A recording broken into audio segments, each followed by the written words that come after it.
Hi, everyone. That's right. It's the Old Warlock Podcast, episode, Um, whatever episode it is, 20 something, 20 something. 20 Yeah. something. Yeah, We're excited to be back with you. We know it's been a long time it has been a since while. all you cool cats and kittens got to hang out with us, and we feel bad for you about that. Actually, well, I'm sure you've missed us. they probably haven't. It's just that they didn't have anything to fill up their hours of complete boredom, and so they didn't have us to say, "Oh, turn on those two clowns and I feel see like what that's more they've." insulting than anything I said. Well, no, I mean, that's the The only reason. listeners means you don't have anything else to do. Well, it's kind of the way I feel. A lot of this is like, I don't have anything else to do. I'll listen to those guys. Go listen to those guys. So I mean, before we get into anything D&D related, Yeah. have you been catching up with Severance? Nope, haven't watched an episode. You haven't watched any I Severance? haven't watched See, an this episode. Your is how I mother is wanted to open. Your mother is going through it. She keeps rushing up to me after. She's like, "Is that the best movie, the best television show I've ever read or ever It watched?" might be the best television show I've And ever I'm watched. kind of like, "Well, you're gonna have to convince me better than that." The only reason you think that is because you're stubborn and you watched the I first am. half of I the am the episode and you least got. stubborn. I am the least stubborn person you know. Oh yeah. Yeah. Okay. Sure. Yeah, I think because you watched one half of an episode and you're like, this is boring, and then you walked away Hey, and hey, refused to watch it look, ever again. look. If they can't catch me in a half hour, there's a problem.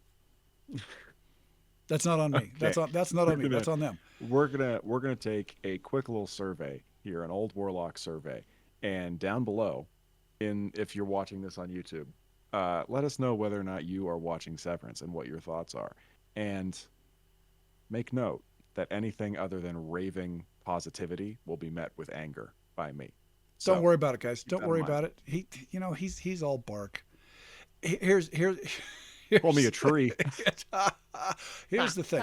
I'll make you a deal.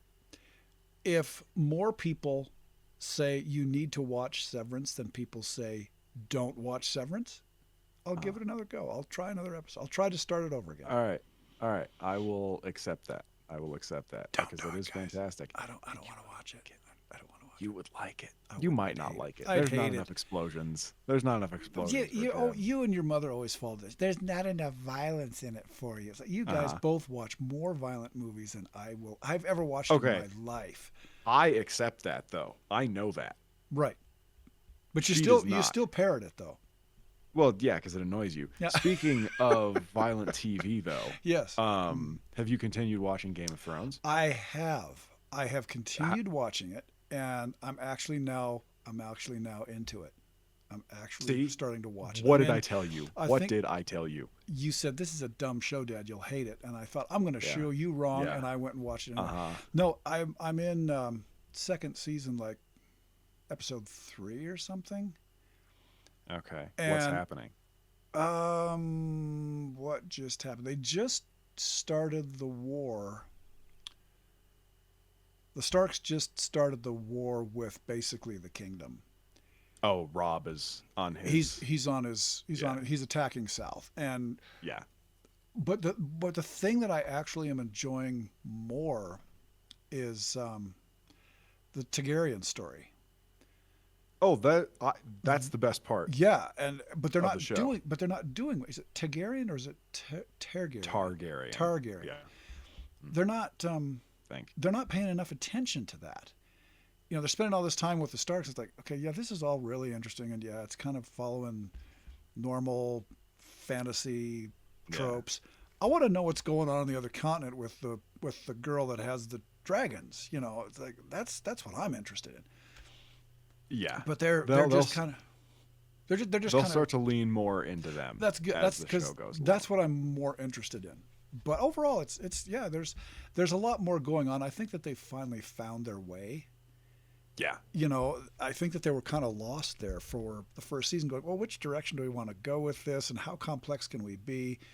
And now I think they've hit their stride or started to hit their stride, and I'm enjoying it. It's good. Well, again, I really don't think they ever expected it to be I don't think super so. successful. Right. Because the first season, it's just like kind of small sets. There's only like 30 people maybe per scene. You But see then the now, cardboard like, oh, doors slam, you know, Exactly. and all this fall over. It's like, Yeah. That's some But then funding they cuts really there. ratchet it up. But no, No. I think you're gonna like where it goes because they do lean in a lot more into them, and they lean a lot more into the people that Rob's fighting. What are they called? Oh, The oh, this is bad. You know them, who I mean. those The guys. people who are in those Yeah, guys. The the people ones, who are in power. the with ones that the are in annoying power. kid who's Yeah, who yeah. who I want to slap just because. Yeah. The kid's a great actor. It's like, man, you're that annoying. that kid had such bad experiences with like hate mail because of that show that he quit acting for for a God's while. sake. Yeah. We sure don't Yeah. like you as king It got of what? really, really bad. But Yeah, I think he's good. starting to act again now. He's really good, especially because he was like, I don't know, 12, 12, when he was making 11, something like that. And so you're going to send Yeah. hate mail to a 12-year-old? Grow up. Exactly. Yeah. Come on, Oh, people. man. But no, I'm glad you're enjoying it. I Mm-hmm. thought you would as it kept going. Let No, us know yeah, your I'm thoughts good. on Game of Thrones down below. And that one you don't have to tell me to keep watching because I'm watching it. So. Yeah. All right. Before we go any further, we need to announce again that we have a Kickstarter out. We do. And everybody, by this time, it's probably by the time this gets up and run, this video gets up or this podcast goes up, it will have been run. It'll be about halfway through its course, I think. Mm-hmm. So probably be about 2 weeks left. So if you get the chance, if you're interested, go and take a look on Kickstarter at Forest of Moon Denizens by Old Warlock Games. Yeah. And if you like it, support it. It's we are supported now. We passed our we goal passed the like goal. in 2 days or something, and it's continuing to climb. We passed the goal in like 8 hours, which Yeah, is very it was exciting. it was pretty quick. Thank you and- to and- everyone who has contributed so Oh, far. yeah. I really appreciate it. Yeah, and a lot of it was I've mentioned this before, but part of the cool thing for me has been that a lot of the people who supported the Deck of Contradiction have come back. Our Deck of Contradiction Kickstarter, they've come back and they are supporting this one too. So we must have done something right in the Deck of Contradiction. Yeah. But yeah, it's fun to have that out there, and we have officially decided that a lot of you may have seen that we are planning a project called Expedition to the Forest of Moon, which is just a much expanded product that includes elements from Forest of Moon Denizens. Yeah. And we have decided And that a bunch of other stuff. yeah. I mean, Forest of Moon Denizens is really a tiny part of it, but we won't be releasing Forest of Moon Denizens with. We'll be using the creatures from Forest of Moon Denizens in the upcoming Kickstarter, but we won't release Forest of Moon Denizens, the project, as part of that next Kickstarter.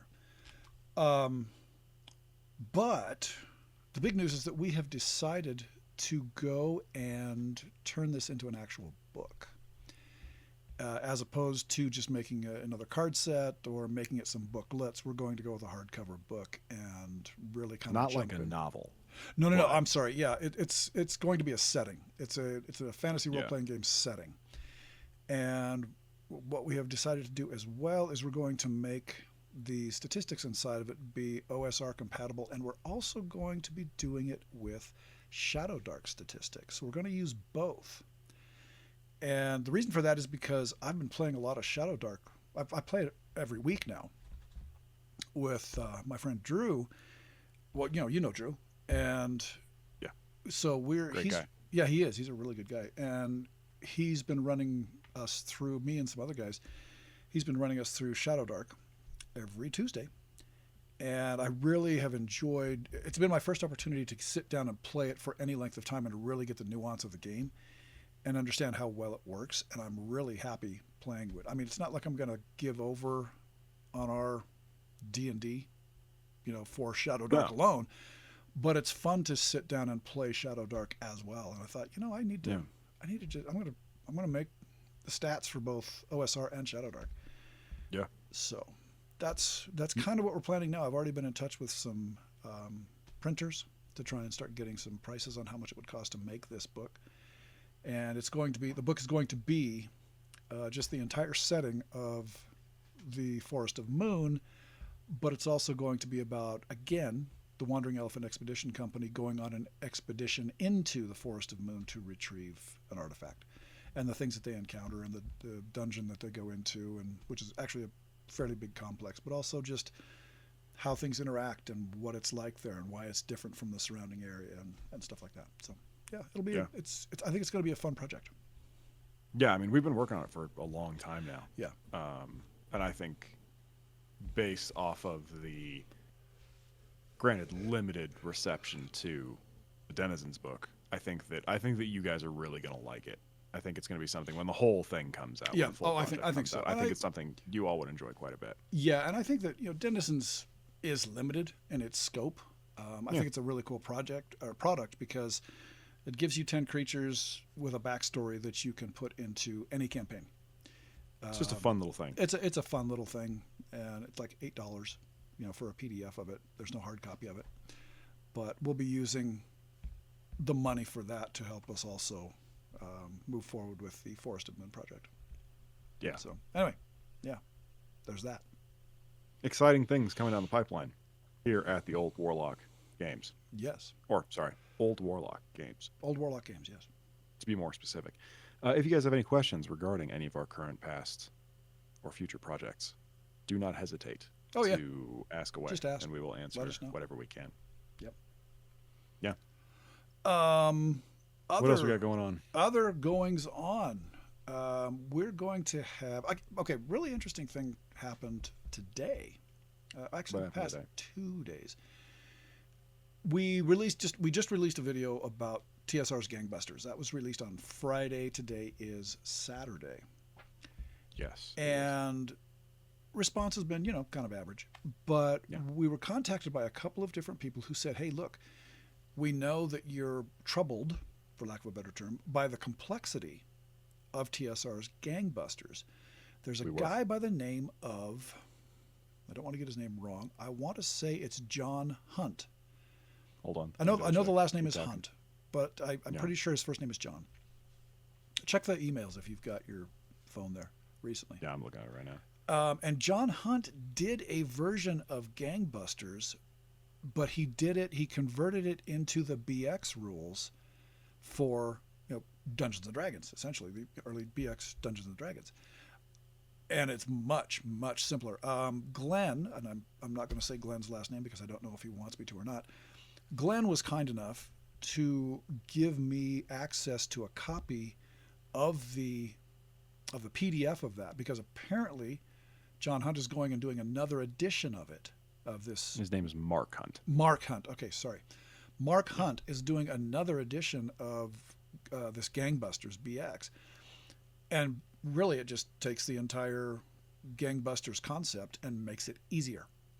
And so that's cool. But he gave us Glenn gave us a copy of his version of this to take a look at it, and he said, take a look, see what you think, if this is going to. He runs this simpler game, I guess. I think he also runs the actual TSR one. He runs it at the North Texas RPG conference, and we've been hearing a lot about the North Texas conference, and I think we need to mentioned this many times. But I think we need to maybe consider going to that at some point. I need to check more into it. I don't want to do that. Gosh, doggone it! Having to go to a convention and an OSR convention, basically. Boo. Yeah. Boo. But I think we need to take a look at it, because it sounds like there are a lot of people who are interested in the same stuff that we're interested in. I think that they're going to be there. That's the way the conference sounds to me. But anyway, Glenn, great guy. He runs a Gangbusters game at the North Texas convention. Oh, wow. And Mark Hunt also does the same thing, but he runs this Gangbusters BX game, which hopefully he will be coming out with another version of it, so I can pick up another copy of what he has. But anyway, Glenn gave us access so I could go through this. I'm going to let you have a look at it too, and I think we need to do a follow-up video about the BX version of Gangbusters as compared to the original TSR version, because I managed to quickly flip through it. I didn't give it any real in-depth look. Much simpler, much easier, but still maintaining the same kind of flavor. So yeah, I'm looking forward to having us both read through that and then do a video about it. No, I think that'd be fun, because I mean, it again, like we talked about in the video, for any of you who have seen it, the setting is something that just seems awesome. Like, there are endless, I think, adventures that you could have. So. in that setting, especially with kind of the way they laid it out. If you're not necessarily just a gangster, you can do all kinds of other different stuff too. Yeah. And having a more streamlined way to play it would make it much more appealing, because just learning all that stuff. I mean, I don't think we're necessarily the best ones to come to for advice on how to deal with complicated rules, because as soon as the rules seem complicated, we're kind of like, no, well, that's it. Well, We're but done. it's not that we're done. We just throw them out and do our own. And That's the thing, right? yeah. And so but I think having this other streamlined version is going to make it a lot more appealing. Yeah, I think that it will, and so I'm kind of looking forward to getting to grips with that.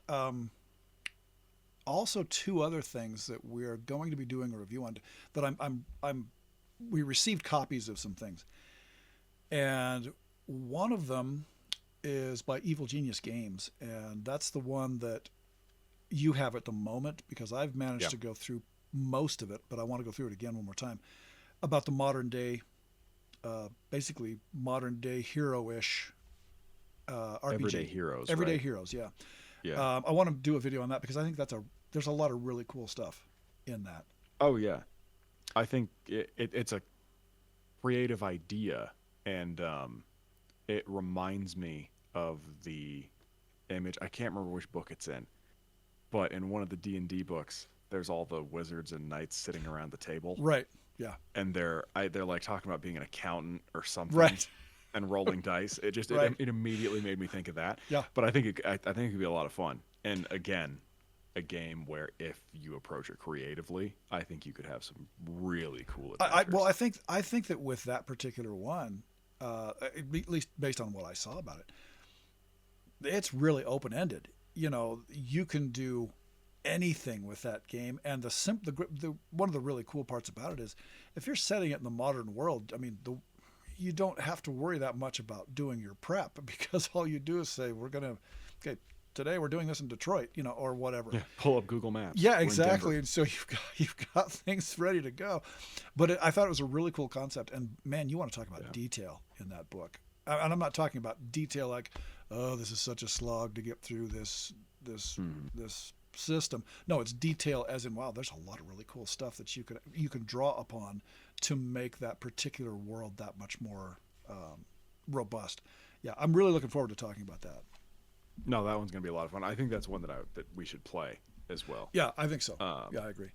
And just see what happens. I think it could be a good time. I still need to read through the book, but from what I've looked at so far, seems cool. Yeah. I think it could be a lot of fun. Another game where, like so many of these D&D adjacent games, I think it could easily go one of two ways. It could be taken very seriously, and you have a long drawn out campaign, or you just like get in a helicopter and start attacking things, or you go to steal the most valuable thing in the city and then see how it plays out. I mean, yeah, it could go either way. But that's the beauty of those kinds of games, is because we're doing this for tonight. That really sets the limit on what we're going to be doing. Or you could say, get as many guns as we can. Yeah, lots of explosions. Or you could really set it up for a long-term campaign to where you're trying to overthrow, the evil what's-it. So I think it's just a really open-ended game that I'm looking forward to getting more to grips with it. I think it's going to be fun. Very much so. No, I think that's going to be exciting. And then the other one is the project by Homie and the Dude. Yes. And we need to. I'm not gonna let the cat out of the bag on that one yet. It's a really cool setting. It's a very unique setting. It is, and we're really interested in talking to you guys about that as well, because it's pretty cool, and it's very creative, and again, a lot of detail involved in it that can make for a huge number of interesting scenarios or campaigns or whatever. But we'll be talking about both of those projects pretty soon. I really was astounded just looking through, and we'll, not to give too much away, we'll go more into this later, but some of the maps they put together for some of those things, and just like you say, the little tiny details that just make it seem more vibrant. I think it's really cool. It's very, very well done. There it is. Both of those products are really well done, so I'm looking forward to talking about those. Moving on, however, I got something from eBay. What? Yeah. Oh, yeah, you did, didn't you? Yes, I did. And it is Upside down. It is upside down and backwards as well. No, it looks good to me. Does it really? See, to me, it's backward. I wonder why that is that way. Weird. I don't understand physics and mirrored images and things like that. hard. Anyway, I got a copy of Thieves World. The Thieves World supplement that came out in 1981. And it was actually created at the time by Chaosium. Huh. Yeah, and I've always wanted a copy of this. I heard about it long time ago, and a little bit of a backstory. And we're going to do a separate video on this as well. But there are a couple of things I just want to touch on in this podcast. A guy by the name of Robert Asprin, he wrote a book. I want to say it was in the 70s. Might have been like 1978. Maybe, might have been earlier. Might have been 74. But anyway, somewhere in the 70s, he wrote a book called Thieves World.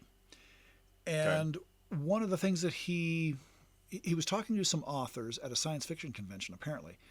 And one of the things that they talked about was how difficult it was to really kind of step outside the box in your novels if you had to carefully construct every world yourself. And so Robert Asprin, what he did was he created this Thieves World. Takes place in, a lot of the book takes place in a city called Sanctuary, which is amazing. Okay. And what he did was he opened up Thieves World to other writers so that they could create. They would use the setting, but they would create their own characters and put them into Thieves World. Cool. I dig it. Oh yeah, I mean it's almost a kind of a no-brainer when you think about it. What a great idea to have all these different approaches going to your setting. Yeah. Anyway, those books were very, very popular. There were people who complained that they weren't humorous enough, and I'm thinking, why do they need to be humorous? It's like that's strange. Maybe they were thinking Discworld. I don't know. They never played my campaign, that's for darn sure. But the cool thing about it was Chaosium took the Thieves World thing and they created a sanctuary. They created a sanctuary supplement that was functional for not just D&D, not just AD&D at the time, but also like 7 other role-playing game systems. Let me read this. Yeah, give me the whole breakdown here. And I don't want to get too deeply into this because I want this to be a totally separate video because I really believe that this is cool. This is one of the coolest supplements, especially for 1981. This is one of the best designed and best laid out supplements I have ever seen. Yeah. I mean, it looks like a big old container of stuff. There are a lot of things. There are a whole bunch of things. I hope I'm not cutting out here. But it says, let me just see if I can find it. It includes stats and system notes for 9 role-playing games that were available to play in 1981. I didn't even know there were 9 fantasy role-playing games. I'm going to be honest with you. I couldn't have named them. There's no way that I could have. Wow. I mean, it's a great idea. Let me just look at these stats real quick, and I might be able to just tell you straight up. Entertain the people. Okay. Don't get carried away. Don't go too fast. God, I've been really put on the spot here. I've found a band recently you guys might like, our audience might like. It is called Mammoth WVH. And here's the thing. You guys is it like an elephant or an elephant-like You've probably creature? heard of. I'd listen. Keep your jokes to yourself, okay? I have. You've probably heard of Van Halen, and Who? Eddie Van Halen's son is named Wolfgang. Yes. He's also a musician. He created this band, and he writes all of the parts of music for this band. So all the guitars, he sings, he plays the bass, and he plays all the drums. It's very Van Halen. Very similar sound. Yeah, very, like, there's a lot of, tapping the fretboard for solos, stuff like that. It's very similar. Cool. Pretty good stuff. You guys might like it. Check it out. All right, enough of that.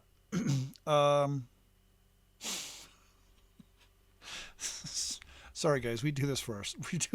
Or I do this for me. I guess I should say. I just give like Alexander all the time. I've been like this to him for 20 30 years. Yeah, how old am I? How old am I, Dad? It just seems like you've been around forever, and that's the thing.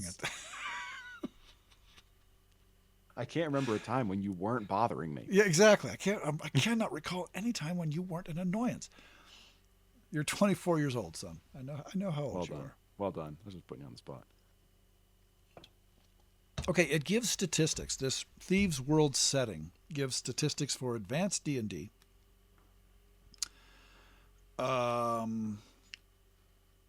Adventures in Fantasy. The Adventures in Fantasy game. It was put out by Adventure Games Incorporated. It does them for Chivalry and Sorcery, trademark of Fantasy Games Unlimited. Dragon Quest. Yeah, I think I've heard of that one. Oh yeah, I think Dragon Quest is yeah. it's still very highly thought of.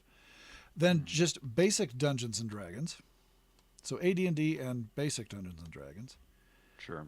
The Fantasy Trip, and this one I have not heard of. The Fantasy Trip is owned and used by permission of Metagaming, but the Fantasy Trip, I have no idea what that one was. Fantasy Trip. Still RuneQuest. RuneQuest is still very big. Well, RuneQuest became a video game, didn't it? Maybe. But RuneQuest is still a game that people play regularly. Yeah. And then Traveler. Yeah. Traveler also has stats for Traveler. Oh, and it has stats for Tunnels and Trolls, which is really cool to me. Oh. So anyway, it has the stats needed to for all of the characters and creatures and whatever that you encounter in the City of Sanctuary. It has all of the stats for all of those different game systems, which is to me it's really cool. No, but a lot of neat stuff. That's really neat. And it's got the thing that I really like about it is it has a very complex social structure in this city. Yeah.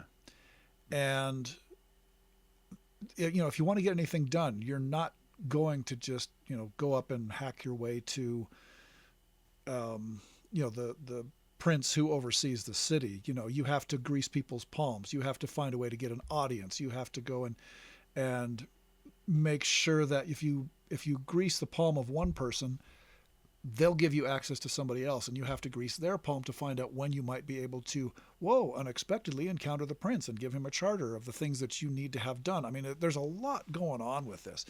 And for pretty sweet. It is for 1981. It was really at the top of the heap there. I didn't know it existed at that time. I was a senior in high school, but I wish that I would have known that it existed, because I probably would have picked up a copy for much cheaper than I got it off of eBay at the time, because it's a really neat supplement. But we'll be taking a deeper dive into that at some point here in the not too distant future.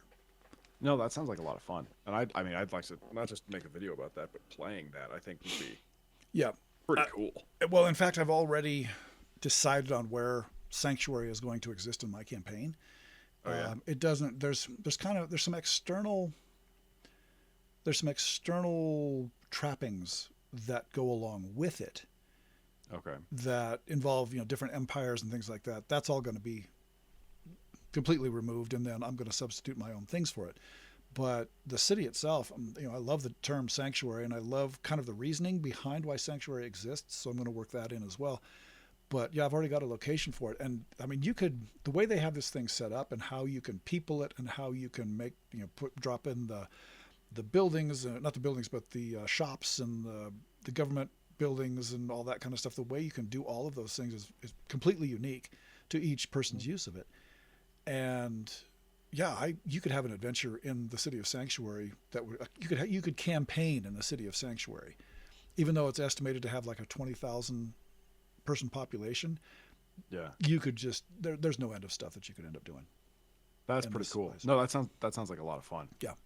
Yep. Just because fantasy cities are so tough to put together, right, in a unique way, and have all that detail, to just have that already done, and then you can just drop it in, like you said. I think that's really cool. The way you end up doing it is and we're probably getting way ahead of ourselves in terms of removing any video that we could do about this, but we'll have pictures in the video. the cool thing about it is that you roll dice to figure out where the goldsmiths are, and then it's set up in such a way that you can put the goldsmiths all in one area, which would have been the case in a medieval city, because they kind of use the city of York in England as a almost an example city, but they also have shades Sure. of medieval Baghdad coming into it and things like that. No, I mean it's That's cool. but it's really cool. That's really neat. No, I think that'll be a lot of fun to play. Yeah, a lot of good stuff involved in this. Where are you gonna put it? I'm not going to tell you. Oh, come on. No, you're going to have to go find it, and it's not going to be in one of the Four Kingdoms. It's going to be quite a ways away, because this is a place that kind of has to act on its own. Is it going to be on the same continent? No, Oh, God. it'll be across a strait from a place that you have spent a considerable amount of time, actually. I don't think you've ever set foot on this island. No, we've only left that continent once. Well, you haven't. Yeah, you've only left it once. Well, yeah. I've only left the continent. Well, that's not true. I've had other characters No, you've be left introduced. No, yeah, you've left the continent more than once. You've been across the Sea of Corez a couple of times. No, just the one time. When you released the demon to devour the world, yeah, that was Okay, I did not do that. That was not sorry. me. Oh yeah, let's When I was there, when one of our party members released the demon to devour the world. Yes, that is the time I'm referring to. But no, Bill. you went to the jungle that was south of that too, didn't you?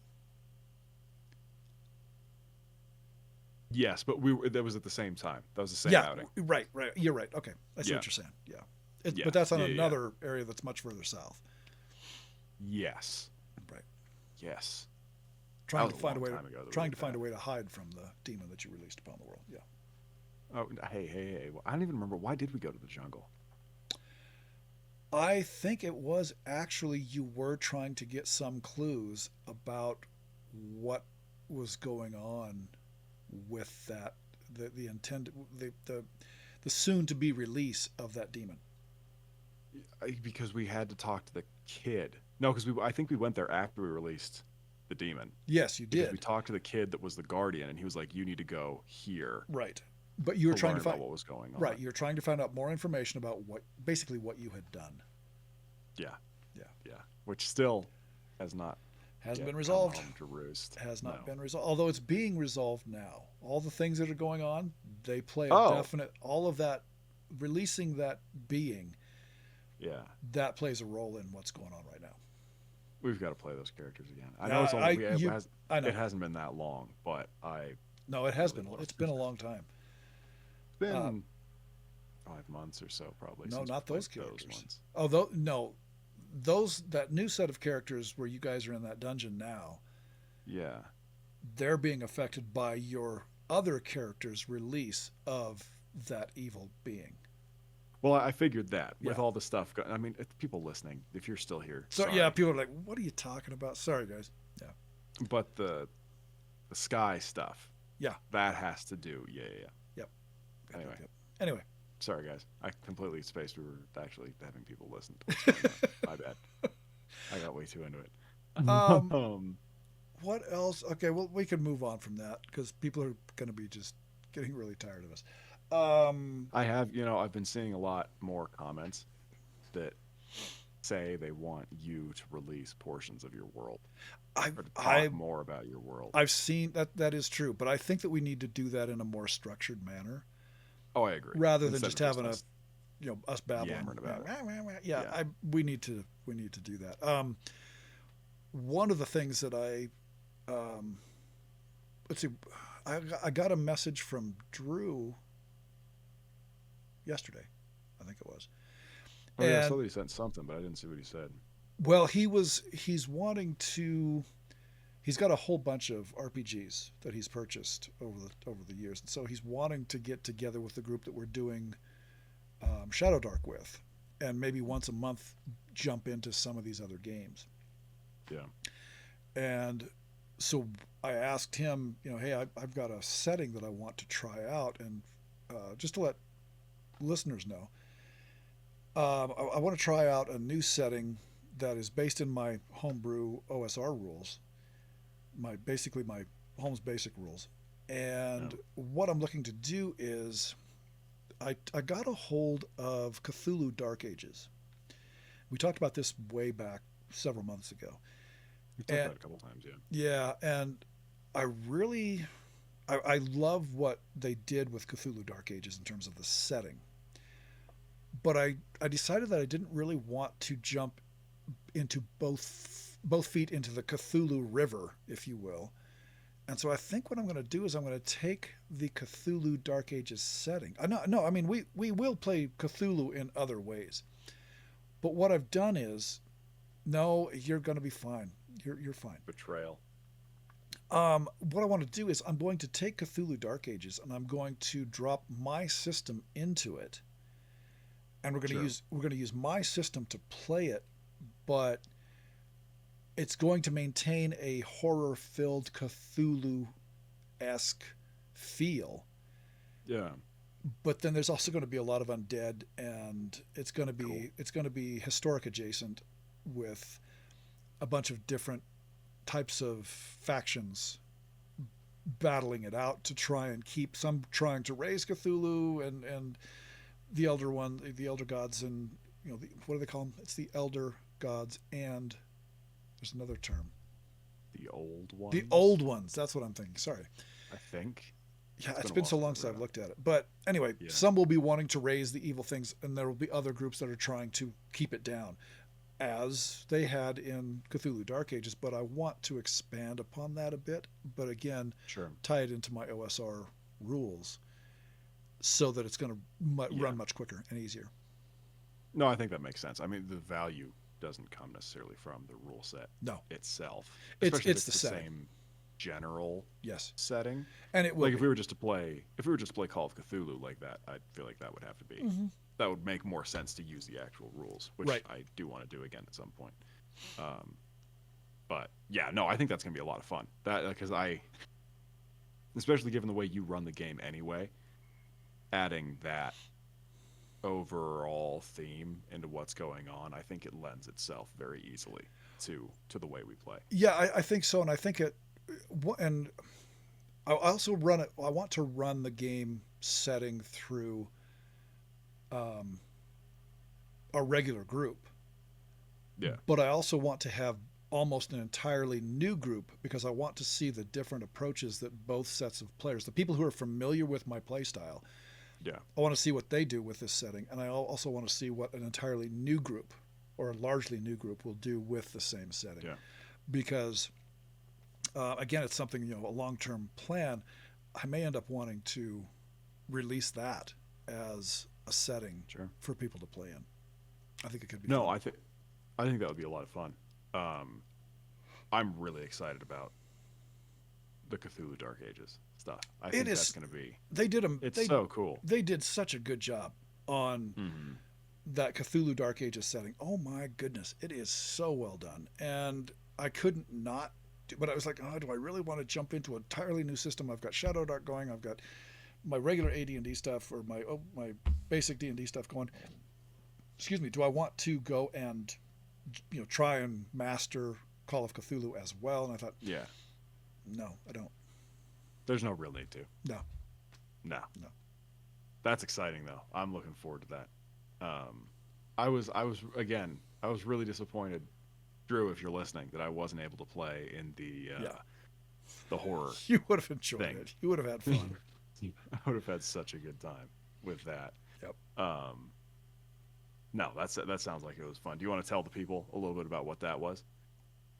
No, I don't, because Drew's going to be running that at, I want to say it's Genghis Khan. And so Oh, really? yeah, see, that's why we were playing it, was because he was 'Cause he was trying to practicing. Yes. Yes. And so I don't okay. want to give anything away, because I just don't want to give anything away. It's Sure.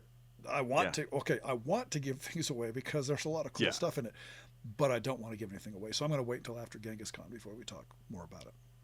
Did You know- he make that whole setting? Yeah. Was that was all him? He came up with the whole. Yeah.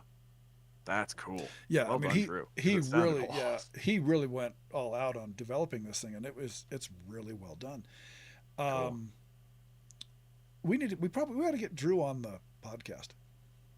Yeah, that'd be fun. We should, or just do an interview, Yeah. about his Hazard Quest.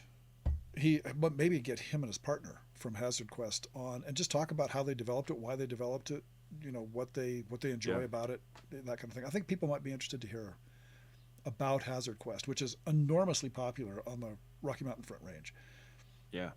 I'll talk to him about that here at some point and see. Yeah, that'd be really cool because which one was it that we played with him That was when Walking. I was That there? was Walking Dead. That was the Walking Dead one. That was that was fun. That was good. That was that really was a good. great time. Like Yeah. we were saying at the time, just well thought out, well timed. It was just Oh yeah. very, very good. No, So- we had a lot of fun across the board with all of those. So, no, I think that's exciting. Yeah, if any more stuff that he's running that you're doing, I would like to go and participate if possible. Yeah, I will. He did mention, like I said, I just got this message today that he wants to try out some of these more not obscure but less well known, and Sure. there is a fine difference there.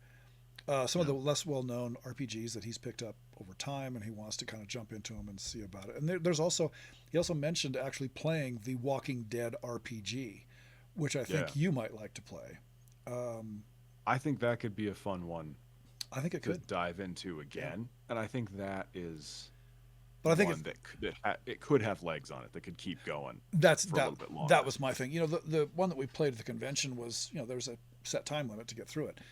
I Yeah. think that one could end up being, campaign wise, that one could be really interesting because I'm that guy who Oh, yeah. likes to create bases and fortify them and then send people out to get raw materials and find things. It's kind of like the Gamma World thing that you guys are doing. Oh yeah. Well, I mean, you never watched the show, did you? I did. The Walking I Dead? actually watched it I never finished an entire season. I watched maybe 10 episodes, 8 episodes. Okay. It Yeah. wasn't a full, whatever it wasn't a full season, and I just kind of got bored with it because there wasn't a Well, lot of that was- change. And I think that was the most interesting part of the show was like them making bases or Right. finding a place to hang out and kind of the story surrounding that side of things. Yeah. But once they got into all the other stuff, I'm with you. It gets boring after a while. Yeah, well, and see, one of my formative things way back when I was in second grade, I had my teacher. I'm going to give her a shout out, even though she's been gone for a long time. A woman by the name of Nancy Miller, who was my second grade teacher. Ooh. She was a flipping awesome teacher. And she had the ability to recognize what each kid in her class, we had, 25, 26 kids in each class. She would go through and figure out what the strengths of each one of those kids were, each one of them. And then she would give them homework assignments that she thought they would find interesting. Not that she was trying to expand their knowledge. It was, We love that. That's exciting. she was so flipping good. Every Yeah. kid in the nation should have had a teacher like Nancy Miller. Anyway, she gave me a book by Andre Norton. This is when I was in second grade because I was a precocious reader and I was devouring books of all kinds.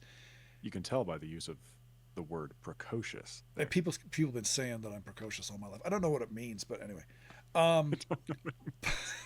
But she gave me a book called Daybreak 2250 AD, and it was by Andre Norton, and it's also known as Starman's Son, and it's all about this post-apocalyptic setting where these people live up in the mountains. One group of people live up in the mountains. They're essentially the descendants of astronauts who were away when the apocalypse hit, and they end up sending out people to go and find raw materials. So they'll go out and they'll look for, paper and,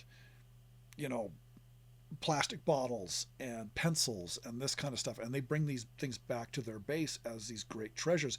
But the cool part of the story is about the adventures they have along the way. And I think that set the stage for me to just love these situations where you go and you have to establish a base someplace and you have to bring order to your this little mini realm that you have chosen to carve out for yourself in a bad situation. And Yeah. I've loved that ever since I was in second grade. And Yeah, whenever we get the chance to play RPGs that involve those elements, I'm all over it. I Whenever absolutely it's a love doing it. possibility.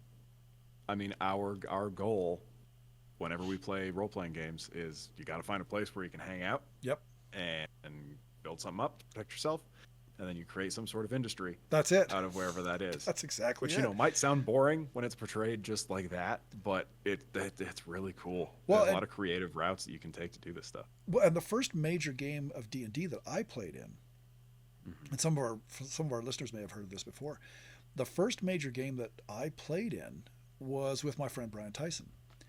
And Brian, again, it sounds really boring, but my friend John and I, we went and there were some slavers who were kidnapping kids in this port town, and they were kidnapping kids and then turning them into slaves and selling them off. And so we stepped in and said, I don't think this is a great idea. Well, the way that we dealt with it was we killed all the slavers. Of Um, course. but then we took their building and we maintained that we were the same people, but we turned their slaver building into an inn. And what we had to do was we went out around the town and we stole all of our cutlery and we stole all of our dishes and anything, all of the things we needed to run an inn. We went and stole them and brought them back. Yeah. But and then we had to interact with people who wanted bribes to keep it a secret that we had taken over this property and we weren't supposed to, and that we had killed these other people. It sounds really boring, but not the problem. The great part about it was Brian sprinkled in vampires as being as being the people in charge of various government departments and things like that. I gotta tell you, it was. I still think about the adventures of that John and I had in Brian's world, setting up an inn and just establishing ourselves as legitimate businessmen, while vampires were checking and trying to get their cut and things like that. We ended up having to kill the vampires. It was great, mundane, but absolutely great because that tale that Brian made was spun so well. No, I mean the every time we play, and I don't think it's even something that's conscious at this point, but pretty much all of the characters that we have or have had at any point in time, the long goal has always been to get as much capital basically as you can, and then figure out some place that you can then use to create more adventures. It's just another stepping stone for storytelling. And I mean, even Bill's group with the castle, like it's something that they use to then jump off and go do more stuff, their time traveling castle. And I think it's cool to approach the game that way, instead of just adventure to adventure to basically your home base in the video game that you can then go and do sure stuff. And to me it's the concept is adventure to sustain, because you're going out and trying to find the resources to sustain your home. And to me that's just enormously fun. And I set up my campaigns so that player characters have access to do those kinds of things, and it could be anything. It might be just a farmstead someplace. Okay, you set up your farmstead, but there's raiders up in the hills that you have to figure out a way to stop because they outnumber you. You have to get creative with how you deal with that. I think that as a DM, having those home-based settings also makes creating adventures for the players that much easier, because there's something they have to protect, there's something you can attack or make it or put a threat to, and it just makes it that much easier to set up and keep an adventure going. Anyway, we digress. On that note, we've been going for quite a while here. We have. I guess we need to shut it down, don't we? Probably. You've got a play to go to. I am. I'm headed to a play tonight. Man of the arts. You man bet. Of culture. That's me. Exactly. As you can see, man of culture here with my Donald Duck shirt on. Yeah. Anyway, any other words before we sign off here? Thanks again to our people on Patreon. We're going to have some content specifically for you guys here real soon. Yeah. What else have we got going on? Thanks to everyone again who has supported the Kickstarter campaign. If you have not had the chance, please go check out Forest of Moon Denizens. Link will be below, or just search Forest of Moon Denizens on Kickstarter. It'll come up. Seems to me that there was That's something else we were going to talk about, but I don't know what it was. Oh well. I don't know. Well, we'll pick Evidently it up and not that important. we'll talk about it in some other format here at some point. Yeah. Anyway, so yeah, if you don't have anything else. No. Thanks, gang. Thanks for stopping by. Yeah, glad you I feel guys like hung this out may with have us for a been- while. This may have been an episode where some of you have already turned off the podcast because we we did just- ramble a bit on We this just one. started We babbling being amongst me. ourselves. Yeah. Well, no, I did the same thing. Yeah, and then I do this and this, and this is a lot of fun. It's like, shut up, dude. So thanks for listening. Yeah, thanks for stopping by. And We'll catch you next time. We hope to, talk to you again here sometime in not too distant future. All right. I'm Jim. I'm Alex. Keep your sword on free. Bye-bye now. Bye-bye.